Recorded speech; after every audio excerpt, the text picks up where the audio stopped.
그로부터 만 2년이 지난 후에 바로가 꿈을 꾸었다. 그가 나일 강가에 서서 보니 건강하고 살찐 암소 7마리가 강에서 올라와 풀을 뜯어먹고 있었다. 그 뒤에 흉측하고 뼈만 앙상하게 남은 다른 7마리의 암소가 강에서 올라와 먼저 나온 소들과 함께 강변에 섰는데 그 흉측하고 깡마른 소들이 건강하고 살찐 소들을 먹어버렸다. 그리고서 바로는 꿈에서 깨어났다. 그는 다시 잠이 들어 두 번째 꿈을 꾸었는데 줄기 하나에 무성하고 알찬 7이삭이 나오고 그 후에 사막의 바람에 말라붙어 쭉정이가 된 다른 7이삭이 그 줄기에서 나와 먼저 나온 무성하고 알찬 7이삭을 삼켜버렸다. 그리고서 바로가 깨어보니 그것이 꿈이었다. 아침에 그는 번민하다가 이집트의 모든 마법사들과 지혜로운 자들을 불러 그들에게 자기 꿈을 말했으나 그 꿈을 해석하는 사람이 아무도 없었다. 그러자 술 따르는 신하가 바로에게 말하였다. 내가 오늘 비로소 내 잘못을 기억합니다. 폐하께서 빵 굽는 신하와 나에게 노하셔서 우리를 경호대장의 집에 가두셨을 때 우리가 같은 날 밤에 서로 다른 꿈을 꾸게 되었는데 그곳에 경호대장의 종으로 있던 히브리 청년이 우리와 함께 있었습니다. 그래서 우리가 그에게 우리 꿈 이야기를 했더니 그가 우리 꿈을 각각 해석해 주었습니다. 결국 그의 해몽대로 나는 복직이 되고 빵 굽던 신하는 나무에 달려 처형되었습니다. 바로가 요셉을 데려오라고 사람을 보내자 그들이 급히 그를 감옥에서 데려왔다. 요셉은 곧 수염을 깎고 옷을 갈아입은 다음 바로 앞에 나왔다. 이때 바로가 요셉에게 내가 꿈을 꾸었는데 그것을 해석해 줄 사람이 아무도 없다. 그러나 나는 네가 꿈을 잘 해석한다는 말을 들었다. 하고 말하였다. 그래서 요셉은 나는 할 수 없지만 하나님이 왕에게 그 꿈의 뜻을 말씀해 주실 것입니다. 하고 대답하였다. 그러자 바로가 요셉에게 말하였다.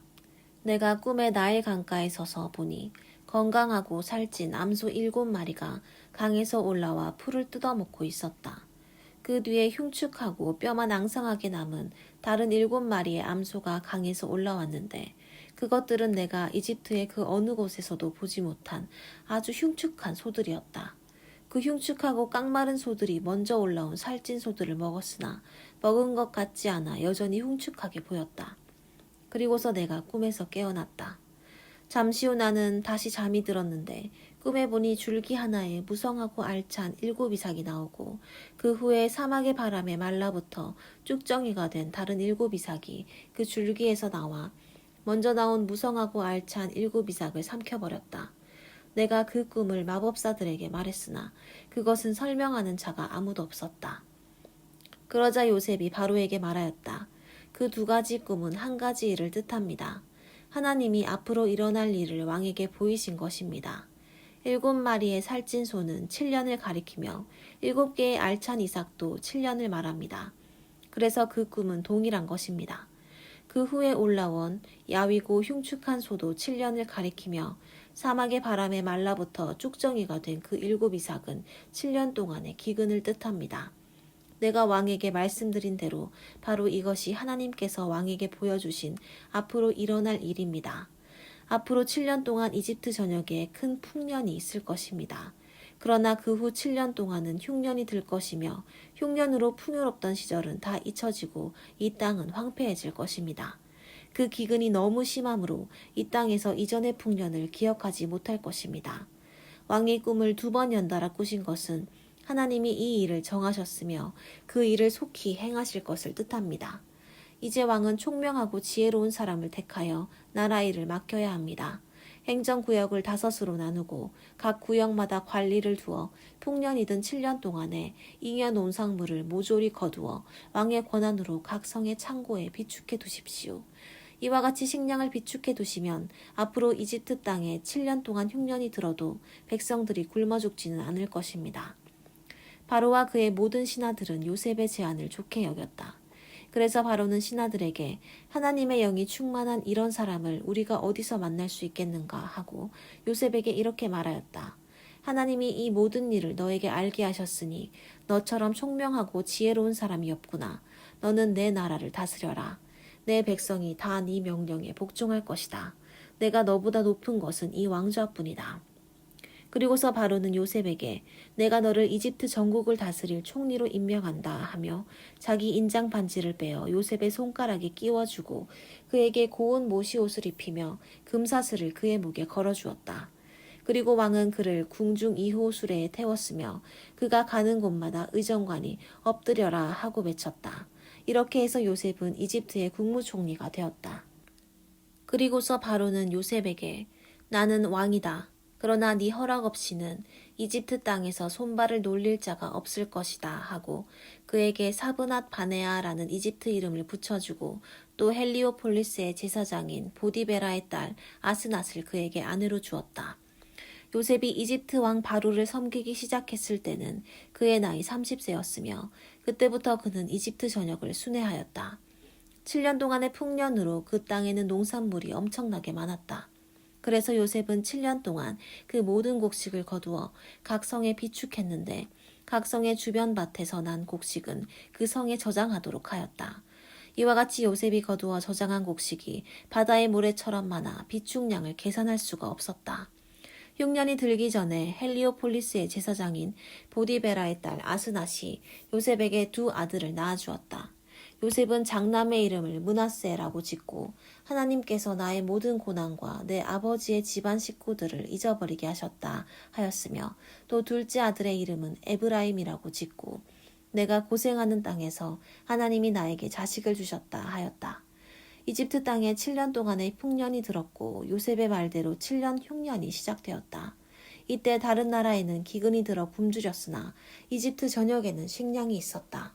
그러나 이집트에도 서서히 기근이 찾아들자 백성들은 바로에게 식량을 달라고 부르짖었다.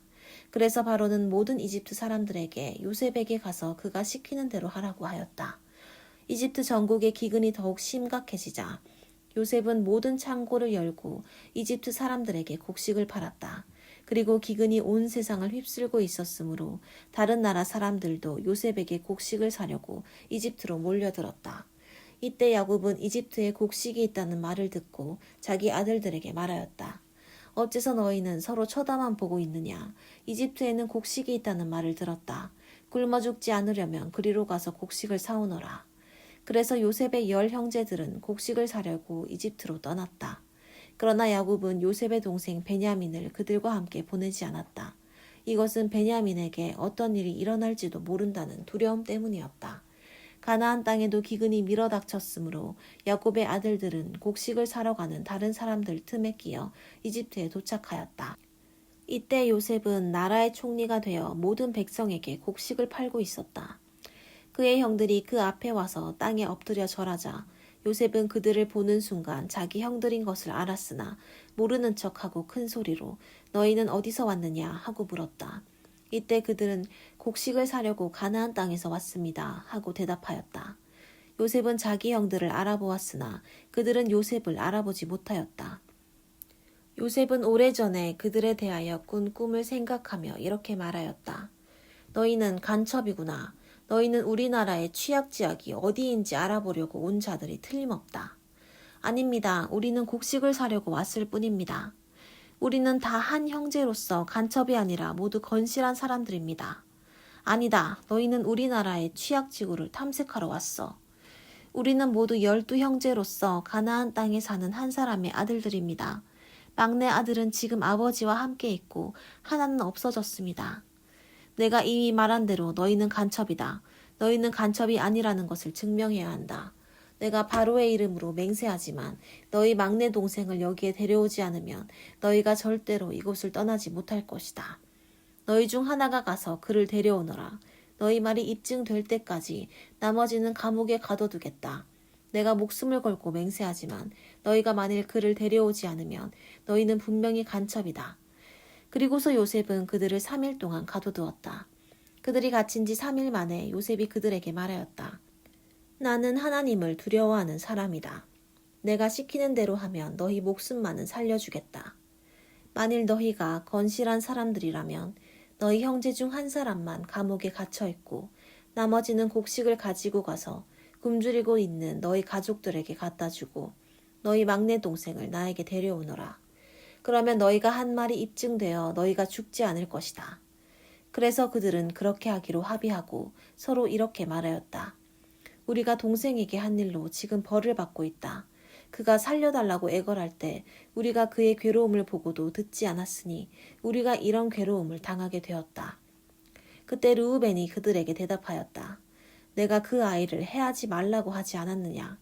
그러나 너희는 내 말을 듣지 않았다. 그러므로 우리가 지금 그 대가를 치르고 있는 것이다.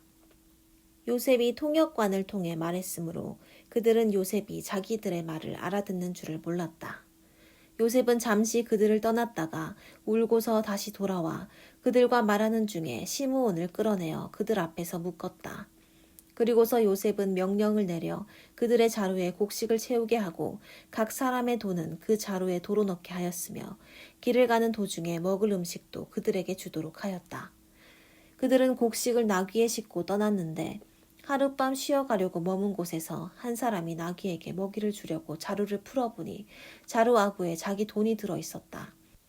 그가 형제들에게 내 돈을 도로 돌려주었다. 이것 봐, 내 자루 속에 돈이 있다. 하자 그들은 두려워 떨며 서로 쳐다보고 어째서 하나님이 우리에게 이런 일을 하셨는가 하고 한탄하셨다.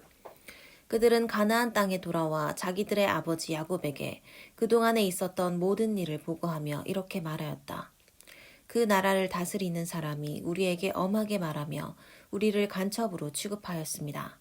그래서 우리는 간첩이 아니라 건실한 사람들이며 모두 12형제로서 한 아버지의 아들들인데 하나는 없어지고 막내는 아버지와 함께 가나안 땅에 있다고 말해주었습니다. 그랬더니 그 사람은 우리가 건실한 사람임을 입증하기 위해서라도 우리 가운데 한 사람이 그와 함께 그곳에 남아있고 나머지는 곡식을 가지고 가서 굶주리는 가족들에게 갖다 주고 막내 동생을 데려오라고 하였습니다. 그렇게만 하면 우리가 간첩이 아니라 건실한 사람이라는 것을 알고 우리 동생을 돌려보낸다고 했으며 또 우리는 그 땅에서 무역도 할 수 있다고 했습니다. 그리고서 그들이 각자 자루를 쏟아보니 그 자루 속에 자기들의 돈주머니가 들어있었다. 그들과 그들의 아버지는 그 돈주머니를 보고 두려워하지 않을 수 없었다. 이때 야곱이 그들에게 말하였다. 너희가 내 자식들을 잃게 하는구나. 요셉도 없어지고 시므온도 없어졌는데 너희가 이제 베냐민마저 빼앗아 가려고 하니 모든 일이 다 나를 괴롭게만 하는구나. 그러자 르우벤이 아버지에게 내가 만일 베냐민을 아버지에게 데려오지 않으면 나의 두 아들을 죽여도 좋습니다. 그를 나에게 맡기십시오. 내가 책임지고 데리고 돌아오겠습니다. 하였다. 그러나 야곱이 내 아들은 너희와 함께 내려가지 못한다. 그의 형은 죽었고 그만 남았는데 만일 너희가 그를 데리고 가는 도중에 그에게 무슨 일이라도 일어난다면 너희는 백발이 된 나를 슬픔 가운데서 무덤으로 내려보내는 자들이 될 것이다 하였다. 가나안 땅의 기근이 더욱 심해지자 그들이 이집트에서 가져온 식량도 다 떨어졌다. 그래서 야곱이 아들들에게 가서 양식을 좀 더 사오너라 하자 유다가 이렇게 대답하였다. 그 사람은 우리가 동생을 데려가지 않으면 다시는 그를 보지 못할 것이라고 엄하게 경고하였습니다. 아버지께서 동생을 우리와 함께 보내주셔야 우리가 내려가서 양식을 사올 수 있습니다. 그는 우리가 동생을 데려가지 않으면 자기를 보지 못할 것이라고 말했습니다. 만일 아버지께서 그를 보내주시지 않는다면 우리는 내려가지 않겠습니다. 이때 야곱이 너희가 어째서 그 사람에게 다른 동생이 있다고 말하여 나를 이처럼 괴롭히느냐 하자 그들이 이렇게 대답하였다. 그 사람이 우리와 우리 가족에 대하여 자세히 묻고 너희 아버지가 지금도 살아있느냐 너희에게 또 다른 동생이 있느냐 하기에 우리는 그저 그의 질문에 대답했을 뿐입니다. 그가 우리 동생을 데려오라고 말할 줄을 우리가 어떻게 알았겠습니까? 그때 유다가 아버지에게 말하였다. 저 아이를 나와 함께 보내주십시오. 그러면 우리가 즉시 떠나겠습니다. 그렇게 해야만 우리와 아버지와 우리 자녀들이 죽지 않고 살 수 있습니다. 내가 목숨을 걸고 그의 안전을 보장합니다. 그에 대한 책임은 내가 지겠습니다. 내가 만일 무사히 그를 데리고 와서 아버지 앞에 두지 않으면 내가 평생 동안 그 피해 대가를 치르겠습니다. 우리가 지체하지 않았더라면 벌써 2번이나 갔다 왔을 것입니다. 그러자 그들의 아버지 야곱이 말하였다. 정 그렇다면 이렇게 하여라. 너희는 이 땅의 제일 좋은 토산물인 유향과 꿀과 향품과 모략과 비자와 편도를 조금 가지고 가서 그 사람에게 선물로 주어라. 그리고 그 사람이 너희 자루 아구에 돈을 도로 넣어 주었으니 너희는 그 돈의 2배를 가지고 가거라. 아마 착오가 있었을 것이다. 너희 동생도 그 사람에게 즉시 데리고 가거라. 전능하신 하나님이 그 사람 앞에서 너희에게 자비를 베풀어 그가 시므온과 베냐민을 돌려보내기를 원할 뿐이다. 내가 자식을 잃게 되어도 하는 수 없다. 그래서 그들은 선물과 전에 가지고 간 돈의 2배를 가지고 베냐민과 함께 이집트로 내려갔다. 그들이 요셉 앞에 서자 요셉은 베냐민이 그들과 함께 있는 것을 보고 자기 집안일을 맡은 하인에게 이 사람들을 내 집으로 안내하고 짐승을 잡아 식사를 준비하라. 이들이 정오에 나와 함께 식사할 것이다 하고 말하였다. 그래서 그 사람은 요셉이 시키는 대로 그들을 요셉의 집으로 안내하였다. 그러자 그들은 두려워하며 지난번 우리 자루에 들어있던 그 돈 때문에 우리가 여기에 끌려왔다. 그가 우리를 치고 달려들어 우리 나귀들을 빼앗고 우리를 노예로 삼으려고 하는 것이 틀림없다 하고 그 집 문 앞에서 요셉의 집안일을 맡은 하인에게 말하였다. 우리가 지난번 이곳에 왔다가 양식을 사가지고 돌아가는 길에 하룻밤을 보내려고 머문 곳에서 자루를 풀어보니 우리 돈이 각자의 자루 아구에 그대로 있었습니다. 그래서 우리가 그 돈을 가지고 왔으며 또 양식을 살 다른 돈도 가지고 왔습니다. 우리는 누가 그 돈을 우리 자루에 넣었는지 모릅니다. 그때 그 하인이 대답하였다. 안심하시오. 두려워하지 마시오. 당신들의 하나님, 곧 당신들 아버지의 하나님이 그 돈을 당신들의 자루에 넣어주신 것입니다. 나는 이미 당신들의 돈을 받았습니다. 그리고서 그는 시므온을 그들에게 이끌어내고 그들을 요셉의 집으로 안내하여 그들에게 물을 주어 발을 씻게 하였으며 또 그들의 나귀에게도 먹이를 주었다. 그들은 거기서 요셉과 함께 식사를 한다는 말을 듣고 요셉이 정오에 도착하면 그에게 줄 선물을 챙겨 놓았다. 요셉이 집에 도착하자 그들은 선물을 집 안으로 가지고 가서 그에게 주고 바닥에 엎드려 그 앞에 절하였다. 요셉이 그들의 안부를 물으며 너희가 말한 그 노인은 안녕하시냐? 그분이 아직 생존해 계시냐? 하자 그들이 우리 아버지는 지금까지 살아계시며 평안히 잘 있습니다 하며 머리를 숙여 절하였다. 요셉은 자기 친동생인 베냐민을 보고 이 사람이 너희가 나에게 말한 너희 막내 동생이냐? 하고 묻고 그에게 하나님이 너에게 은혜 베푸시기를 원한다 하였다. 요셉은 자기 동생을 보고 가슴이 미어지는 것 같아서 급히 밖으로 뛰쳐나가 울 곳을 찾다가 자기 안방으로 들어가서 실컷 울었다. 그리고서 그는 얼굴을 씻고 나와서 정을 억제하고 하인들에게 음식을 차리라고 지시하였다. 그러자 그들은 요셉과 그 형제들에게 따로따로 상을 차리고 또 거기서 먹는 이집트 사람에게도 상을 따로 차렸는데 이것은 이집트 사람들이 히브리 사람과 함께 먹는 것을 아주 싫어하였기 때문이었다. 요셉의 형제들을 나이 순으로 요셉을 향해 앉게 하자 그들은 서로 놀라서 쳐다보았다. 요셉은 자기 식탁에 있는 음식을 그들에게 주었으며 특별히 베냐민에게는 다른 사람보다 5배나 더 주었다. 이렇게 해서 그들은 요셉과 함께 마음껏 먹고 마셨다. 요셉은 자기 집안일을 맡은 하인에게 이렇게 지시하였다. 너는 각 사람의 자루에 가져갈 수 있을 만큼 양식을 채우고 각자의 돈도 그 자루에 넣어라. 그리고 제일 막내 동생의 자루에는 내 은잔을 넣고 그의 곡식값도 함께 넣어주어라. 그래서 그는 요셉이 시키는 대로 하고 아침 일찍 나귀를 태워 그들을 보냈다. 그들이 성에서 나가 얼마 가지 않았을 때 요셉이 자기 하인에게 말하였다. 그 사람들을 급히 뒤쫓아가서 그들에게 어째서 너희가 선을 악으로 갚느냐? 너희가 무엇 때문에 내 주인이 가지고 술을 마시며 점치는 데 사용하는 은잔을 훔쳐갔느냐? 너희는 정말 악한 짓을 하였다고 말하라. 그 하인이 그들을 뒤쫓아가서 그대로 말하자 그들이 이렇게 대답하였다. 어째서 이런 말씀을 하십니까? 우리는 절대로 그런 짓을 하지 않았습니다. 우리 자루에 들어있던 돈도 우리가 가나안 땅에서 당신에게 가져갔는데 무엇 때문에 우리가 당신 주인의 집에서 은금을 도둑질하겠습니까? 우리 중에 누구든지 그것을 가진 자가 발견되면 그를 죽이십시오. 그리고 나머지는 당신의 종이 되겠습니다. 그때 그는 좋소. 그렇다면 당신들의 말대로 하겠소. 누가 그 은잔을 훔쳤든지 그 사람만 내 종이 될 것이며 나머지는 아무 죄가 없을 것이요 하였다. 그래서 그들이 각자 자루를 급히 땅에 내려 그것을 풀어놓자 그 하인이 장남부터 시작하여 막내동생에 이르기까지 나이 순으로 샅샅이 뒤졌는데 그 잔이 베냐민의 자루에서 발견되었다. 이것을 본 형제들은 옷을 찢고 슬퍼하며 각자 짐을 나귀에 싣고 성으로 되돌아왔다. 유다와 그의 형제들이 요셉의 집에 이르렀을 때 요셉은 집에 그대로 있었다. 그들이 땅에 엎드려 그 앞에 절하자 요셉이 그들에게 말하였다. 너희가 어째서 이런 짓을 하였느냐? 나 같은 사람은 점으로 범인을 찾아낼 수 있다는 것을 몰랐느냐? 이때 유다가 대답하였다.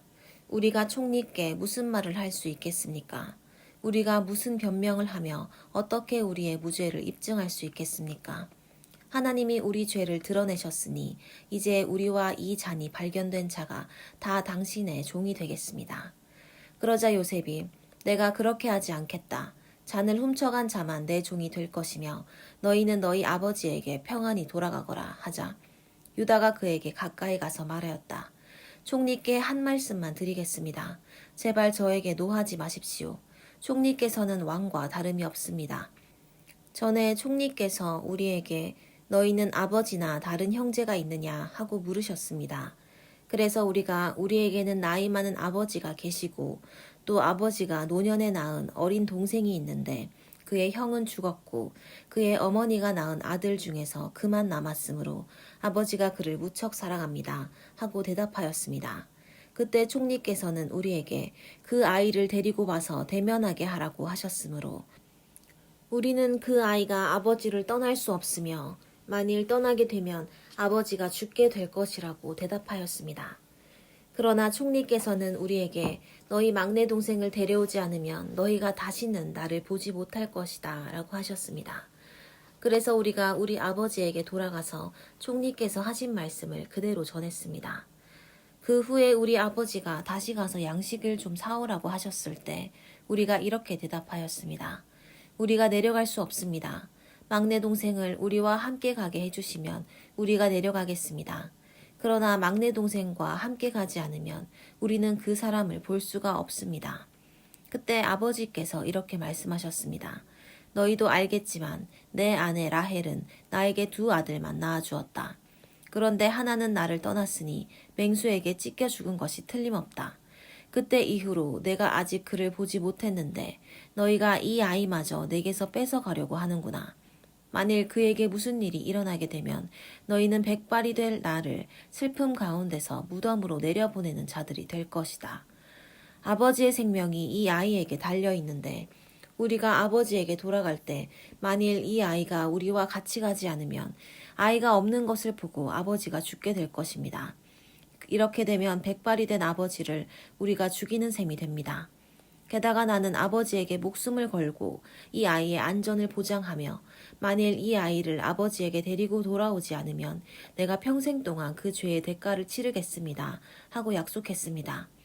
이 아이 대신 내가 총리의 종이 되어 여기에 머물러 있겠습니다.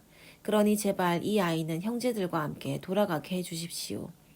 내가 아이를 데리고 가지 않고 어떻게 아버지에게 돌아갈 수 있겠습니까?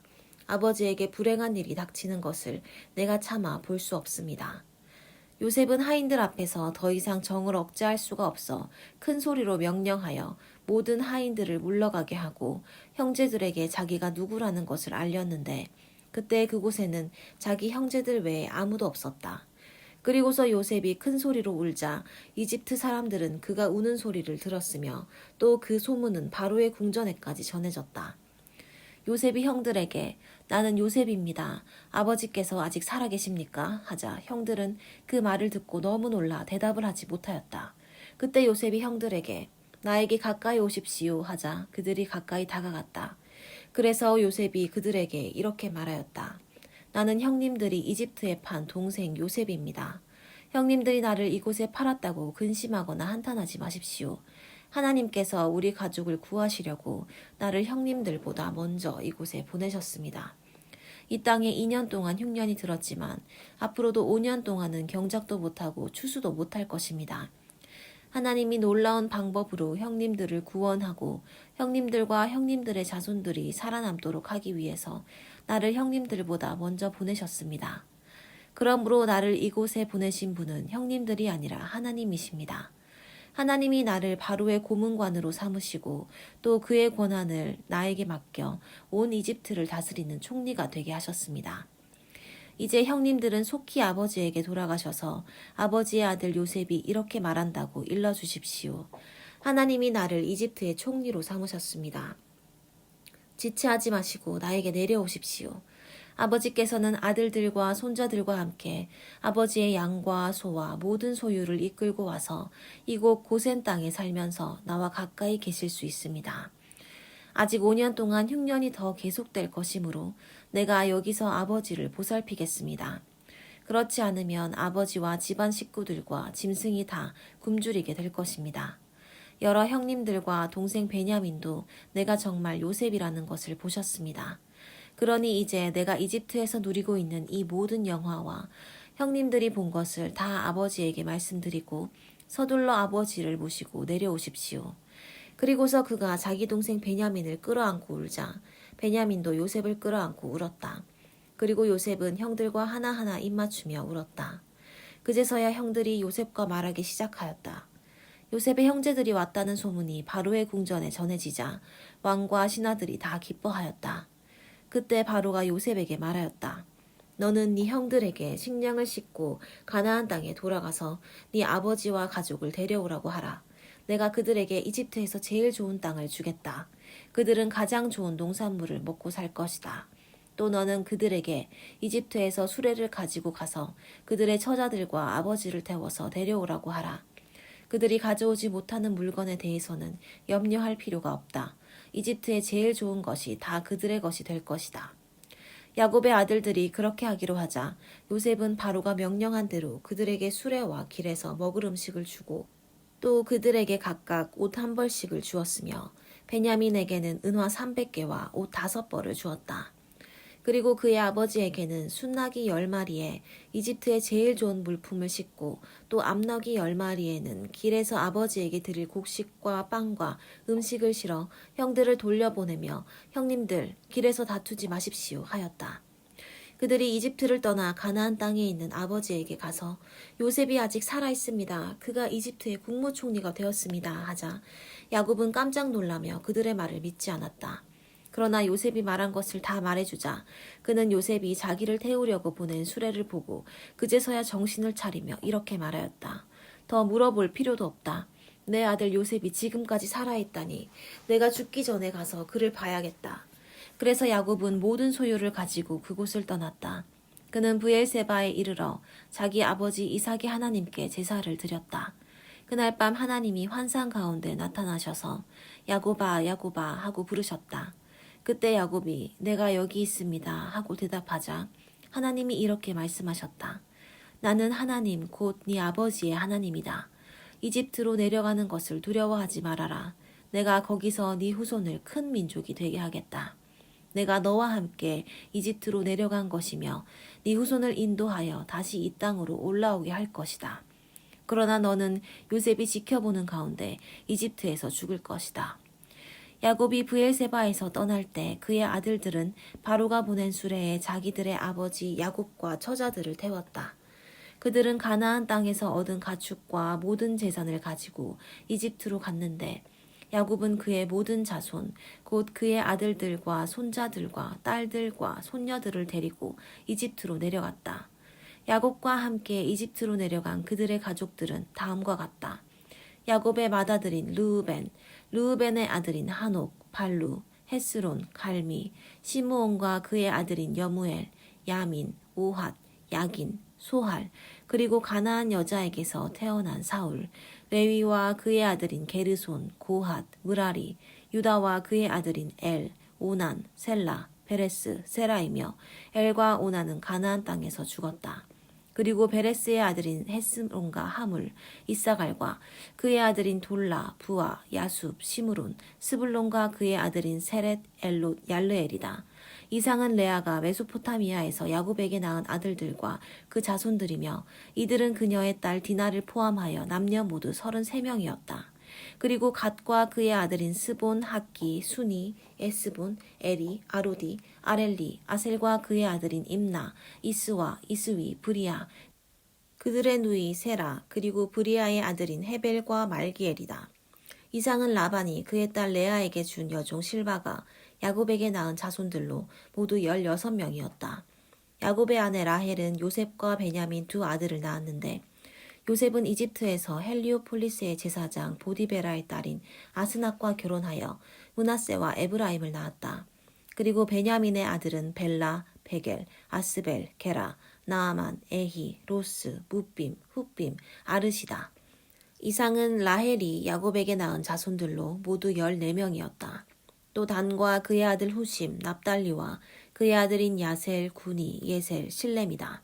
이상은 라반이 그의 딸 라헬에게 준 여종 비라가 야곱에게 낳은 자손들로 모두 7명이었다.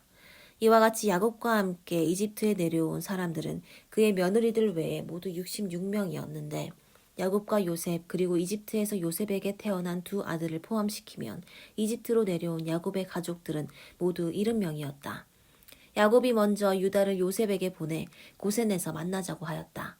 그들이 고센 땅에 도착하자 요셉은 수레를 타고 고센으로 와서 아버지를 만나 목을 끌어안고 오랫동안 울었다. 이때 야곱이 요셉에게 네가 아직 살아있는 것을 내 눈으로 똑똑히 보았으니 이제는 죽어도 여한이 없다 하였다. 그리고 요셉은 형들과 그들의 가족들에게 이렇게 말하였다. 내가 바로에게 가서 가나안 땅에 살던 내 형님들과 아버지의 가족들이 모두 여기에 왔다고 말해야겠습니다. 나는 또 왕에게 그들은 목축을 하는 사람들이므로 모든 재산을 가지고 양과 소도 함께 끌고 왔습니다. 하고 말하겠습니다.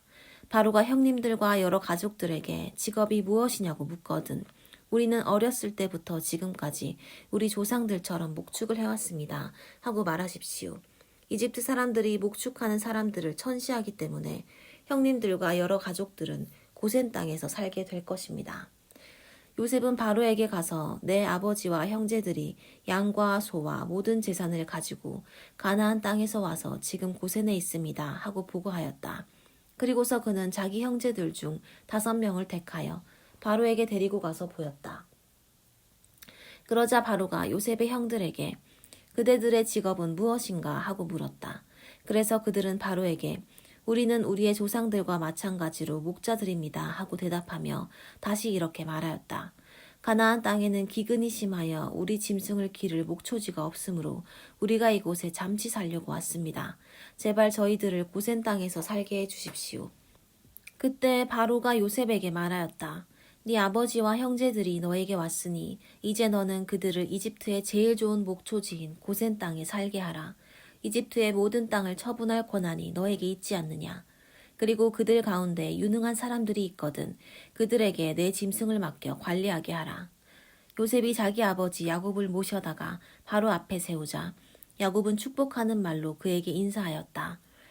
이때 바로가 야곱에게 연세가 얼마나 되셨습니까? 하고 묻자 야곱은 이렇게 대답하였다. 나그네처럼 살아온 세월이 130년이 되었습니다. 내 조상들의 나그네 생활에 비하면 내 나이가 얼마 되지 않지만 정말 고달픈 세월을 보냈습니다. 그리고서 야곱은 바로에게 축복의 인사를 하고 그 앞에서 나왔다. 요셉은 바로가 명령한 대로 자기 아버지와 형제들을 이집트에 정착시키고 그들에게 이집트의 제일 좋은 땅인 라암셋을 주었으며 또 요셉은 그의 아버지와 형제들과 그들의 모든 가족들에게 식구수에 따라 양식을 공급하였다. 기근이 더욱 심하여 온 땅에 양식이 없어서 이집트와 가나안 사람들이 굶주림으로 쇠약해 가고 있었다. 요셉이 곡식을 팔아 이집트와 가나안 땅에 있는 돈을 모조리 거두어 바로의 궁전으로 가져왔다. 이집트와 가나안 땅에 돈이 다 없어지자 이집트 사람들이 모두 요셉에게 와서 우리에게 양식을 주십시오. 어떻게 우리가 이대로 죽을 수 있습니까? 우리 돈은 이미 다 떨어졌습니다. 하였다. 그때 요셉이 여러분의 짐승을 끌어오십시오. 돈이 떨어졌다면 짐승으로 양식을 바꾸어 주겠습니다. 하고 대답하였다. 그래서 그들은 자기들의 짐승을 요셉에게 끌고 왔다. 요셉은 그 해에 그들의 말과 양과 소와 나귀, 곧 그들의 모든 짐승을 받고 대신 그들에게 양식을 공급하였다. 그 해가 다 지나가고 새해가 되자 백성들은 요셉에게 와서 다시 이렇게 말하였다. 우리가 총리께 숨기지 않고 말씀드립니다. 이제는 우리 돈이 다 떨어졌고 우리 짐승도 총리께 다 돌아갔으니 우리가 총리께 내놓을 것이 아무것도 없으며 남은 것이라고는 우리의 몸과 토지뿐입니다. 우리가 어째서 토지를 가지고 이대로 죽어야 합니까? 우리와 우리 토지를 사고 양식을 주십시오. 우리가 토지를 왕에게 드리고 우리는 왕의 종이 되겠습니다.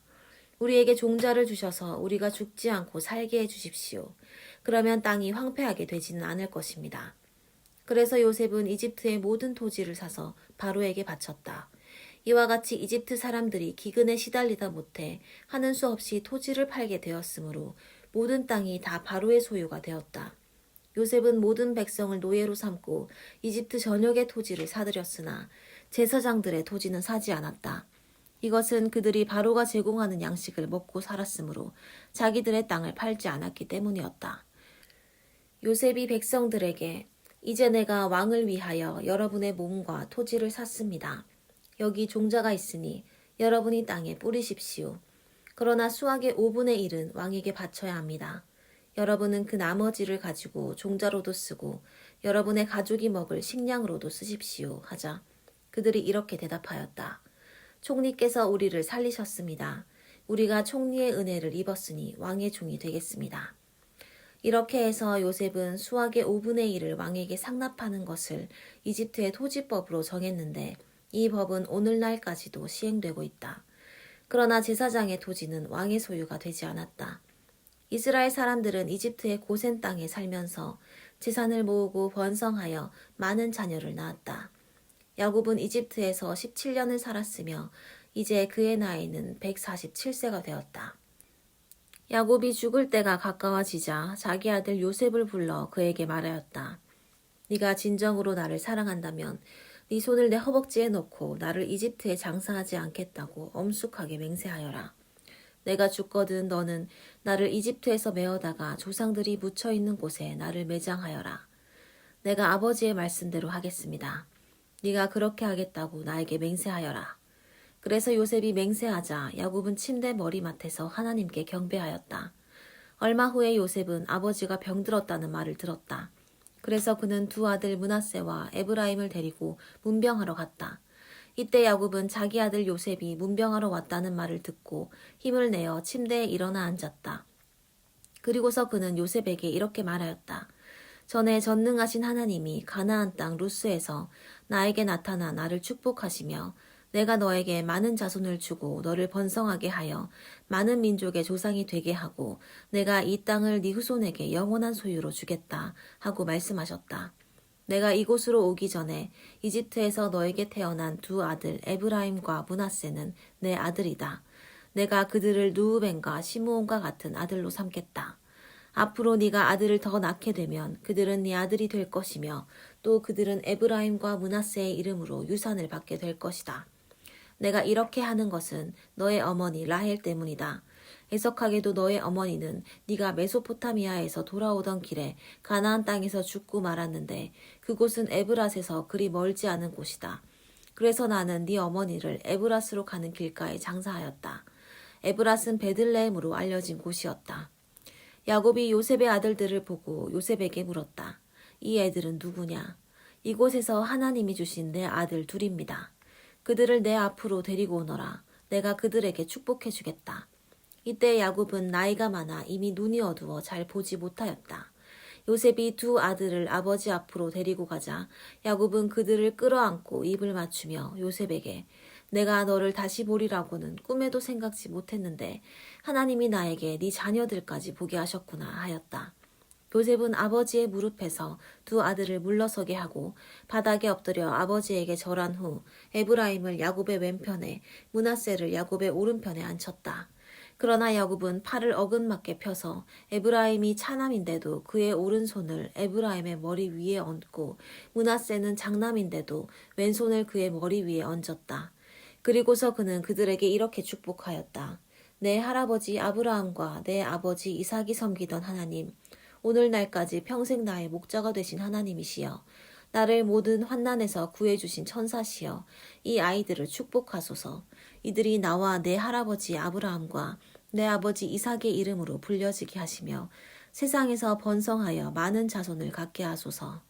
요셉은 아버지가 오른손을 에브라임의 머리에 얹는 것을 보고 기분이 좋지 않아 아버지의 손을 에브라임의 머리에서 므낫세의 머리로 옮기고자 그 손을 잡으며 아버지 그렇게 하지 마십시오. 이 아이가 장남입니다. 오른손을 이 아이의 머리 위에 얹으십시오 하였다. 그러나 그의 아버지는 거절하며 말하였다. 얘야 나도 알고 있다. 므낫세도 한 민족의 조상이 되어 크게 되겠지만 그의 동생은 그보다 더 크게 되어 그 후손이 여러 민족을 이룰 것이다. 그리고서 그는 그날 그들을 축복하며 말하였다. 이스라엘 사람들이 축복을 할 때 너희 이름을 사용하여 하나님이 너를 에브라임과 므낫세처럼 되게 하시기를 원한다 라고 말할 것이다. 이와 같이 야곱은 에브라임을 므낫세보다 앞세웠다. 그리고 야곱은 요셉에게 이렇게 말하였다. 나는 죽지만은 하나님은 너희와 함께 계셔서 너희를 인도하여 너희 조상들의 땅으로 돌아가게 하실 것이다. 내가 특별히 비옥한 세겜 땅을 네 형들에게 주지 않고 너에게 주겠다. 이것은 내가 아모리족에게서 칼과 활로 빼앗은 땅이다. 야곱은 자기 아들들을 불러 이렇게 말하였다. 너희는 이리 모여라. 내가 앞으로 너희에게 일어날 일을 일러주겠다. 야곱의 아들들아 모여서 들어라. 너희 아버지 이스라엘의 말을 들어라. 르우벤아 너는 내 장남이요 나의 능력이며 내 정력의 첫 열매이다. 너는 위엄이 있고 능력이 탁월하지만은 물이 소용돌이 치는 것 같아서 네가 가장 뛰어나지는 못할 것이다. 너는 내 첩과 잠자리를 같이 하여 네 아버지를 욕되게 하였다. 시므온과 레위는 형제이며 그들의 칼은 폭력의 도구이다. 내 영혼아 그들의 모의에 가담하지 말아라. 내가 그들의 집회에 참여하지 않으리라. 그들은 분노로 사람을 죽이고 재미로 소의 발목 힘줄을 끊었다. 그들의 분노가 맹렬하니 저주를 받을 것이며 그들의 경노가 잔인하니 저주를 받을 것이다. 내가 그들을 이스라엘 땅에서 사방 흩어버리며 그 백성 가운데서 흩으리라. 바다야 너는 네 형제들의 찬양을 받을 것이다. 네 손이 네 원수의 목덜미를 잡을 것이며 네 형제들이 네 앞에서 절할 것이다. 내 아들 유다는 먹이를 찢고 굴로 들어가 엎드리고 눕는 사자와 같으니 누가 감히 그를 건드릴 수 있겠는가. 왕의 지팡이가 유다를 떠나지 않을 것이니 그 지팡이의 소유자가 오실 때까지 그가 통치자의 지휘봉을 가지고 다스릴 것이며 모든 백성이 그에게 복종할 것이다. 그의 눈은 포도주로 붉을 것이며 그의 이는 우유로 힐 것이다. 스불론은 해변에 살 것이니 그곳은 배가 정박하는 항구가 될 것이며 그의 영토는 시돈까지 미칠 것이다. 이사갈은 양쪽에 짐을 잔뜩 싣고 꿇어앉은 건장한 나귀이다. 그는 좋은 휴식처와 아름다운 땅을 보고 허리를 굽혀 짐을 나르며 종이 되어 섬기리라. 단도 이스라엘의 다른 지파처럼 자기 백성을 다스릴 것이다. 단은 도로변의 뱀이요 길가의 독사와 같아서 말의 뒤꿈치를 물어 그 탄자를 뒤로 떨어지게 하리라. 여호와여 내가 주의 구원을 기다립니다. 갓은 침략자의 공격을 받을 것이나 오히려 그들의 뒤를 공격할 것이다. 아셀의 농산물은 풍성하여 그가 왕의 음식물을 제공하리라. 납달리는 아름다운 새끼를 벤 풀어놓은 암사슴이다. 요셉은 샘 곁에 있는 무성한 가지이다. 그 가지가 담을 넘는구나. 그 원수들이 무섭게 그를 공격하며 활을 쏘고 추적하지만 오히려 그의 활이 견고하고 그의 팔에 힘이 있으니 이스라엘의 반석이시며 목자가 되시는 야곱의 전능하신 하나님의 능력 때문이다. 너를 도우실 분은 네 아버지의 하나님이시다. 전능하신 하나님이 너를 축복하실 것이니 위로 하늘의 복과 아래로 샘물의 복과 많은 자녀와 짐승을 기르는 복이 바로 그것이다. 네 아버지의 축복이 내 손조들의 축복보다 나아서 높은 산처럼 한없는 이 축복이 형제들 가운데 뛰어난 요셉의 머리에 내리기를 원하노라. 베냐민은 사나운 이리와 같아서 아침에는 원수를 삼키고 저녁에는 그 약탈물을 나누리라. 이상은 이스라엘의 12지파인데 야곱은 이 아들들에게 각자 적합한 말로 축복하였다. 그리고서 야곱은 자기 아들들에게 이렇게 명령하였다. 이제 나는 내 조상들이 있는 곳으로 가려고 한다. 너희는 내 조상들이 묻힌 햇사람 에브론의 밭에 있는 굴에 나를 장사하여라. 그 굴은 가나안 땅에 마므레 앞에 있는 막벨라 밭에 있다. 내 할아버지 아브라함이 햇사람 에브론에게 그 밭과 함께 매장지를 샀는데 아브라함과 내 할머니 사라가 거기에 장사되었고 내 아버지 이삭과 어머니 리브가도 거기에 장사되었으며 나도 레아를 그곳에 장사하였다. 그 밭과 굴은 햇사람에게서 산 것이다. 야곱은 아들들에게 유언을 마치고 나서 발을 거두어 침대에 모으고 마지막 숨을 거두었다. 요셉은 아버지에게 몸을 굽혀 울면서 입을 맞추고 그에게 시중드는 의사들에게 자기 아버지의 몸에 향을 넣으라고 명령하였다. 그래서 의사들은 40일 동안 그 몸에 향을 넣었는데 이것은 식체가 썩는 것을 막기 위해 보통 향을 넣는 기간이었다. 그리고 이집트 사람들은 70일 동안 그의 죽음을 슬퍼하였다. 애도 기간이 지나자 요셉은 궁전에 있는 바로의 신하들에게 말하였다. 당신들이 나를 좋게 여긴다면 내가 이렇게 말한다고 왕에게 좀 일러주시오. 우리 아버지가 나에게 맹세까지 시키시면서 돌아가시면 가나안 땅에 손수 파두신 묘실에 장사해달라고 부탁하셨습니다. 이제 내가 올라가서 아버지를 장사할 수 있도록 허락해 주십시오. 장사가 끝나는 대로 돌아오겠습니다. 그러자 바로는 네가 맹세한 대로 올라가서 네 아버지를 장사하여라 하고 대답하였다. 그래서 요셉은 자기 아버지를 장사하려고 올라갔는데 바로의 모든 신하들과 궁중 자문위원들과 이집트의 모든 고위 관리들도 요셉과 함께 올라갔다. 그리고 요셉의 가족들과 그의 형제들과 모든 친척들도 함께 올라가고 고센 땅에는 어린아이들과 양떼와 소떼만 남았다. 이와 같이 전차와 마병들까지 동원된 장사행렬은 장사진을 이루었다. 그들은 요단강 건너편 아다 타작마당에 이르러 오랫동안 큰 소리로 울었으며 요셉은 거기서 관습대로 7일 동안 울며 슬퍼하였다. 그 땅에 사는 가나안 사람들은 아다 타작마당에서 들려오는 울음소리를 듣고 이것은 이집트 사람들이 애통하는 소리이다 하고 말하였다. 그래서 요단 건너편에 있는 그 땅 이름을 아벨 미스라임이라고 하였다. 이렇게 해서 야곱의 아들들은 자기 아버지가 명령한 대로 그를 가나안 땅으로 메고 가서 마므레 앞 막벨라 밭에 있는 굴에 장사하였는데 이곳은 아브라함이 햇사람 에브론에게 그 밭과 함께 산 매장지였다. 요셉은 아버지를 매장한 후에 그의 형제들과 그리고 장례식에 그를 따라간 모든 사람들과 함께 이집트로 돌아왔다. 요셉의 형제들은 아버지가 죽은 후에 만일 요셉이 지금까지 우리에게 앙심을 품고 우리가 그에게 행한 일에 대하여 복수를 한다면 어떻게 할까 하고 요셉에게 이런 전가를 보냈다. 당신의 아버지는 돌아가시기 전에 당신에게 이런 말을 전하라고 우리에게 지시하였습니다. 네 형들이 너에게 악한 짓을 했을지라도 이제 너는 그들의 잘못을 용서해 주어라. 그러니 이제 당신도 당신 아버지의 하나님의 종들인 우리를 용서해 주십시오. 요셉은 그 전가를 받고 울었다. 그리고 그 형들이 직접 와서 요셉 앞에 엎드려 우리는 당신의 종들입니다 하자 요셉이 그들에게 말하였다. 두려워하지 마십시오. 내가 하나님을 대신할 수 있겠습니까? 형님들은 나를 해치려고 하였으나 하나님은 그것을 선으로 바꾸셔서 오늘날 내가 많은 사람의 생명을 구할 수 있게 하셨습니다. 그러니 형님들은 조금도 두려워하지 마십시오. 내가 형님들과 형님들의 자녀들을 보살펴 주겠습니다. 요셉은 자기 아버지의 가족들과 함께 110세까지 이집트에 살면서 에브라임의 자손 3대를 보았으며 므낫세의 아들인 마길의 자녀들도 그의 스라에서 키웠다. 요셉은 자기 형제들에게 이렇게 말하였다. 나는 죽지만 하나님은 분명히 형님들을 보살펴 주셔서 이 땅에서 인도해내어 아브라함과 이삭과 야곱에게 약속하신 땅에 이르게 하실 것입니다.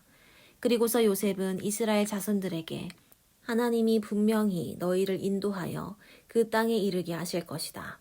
그때 너희가 내 유해를 메고 올라가겠다고 나에게 맹세하여라 하였다. 이렇게 하여 요셉이 그곳 이집트에서 110세에 죽자 그들이 그의 몸에 향을 넣고 입산하였다.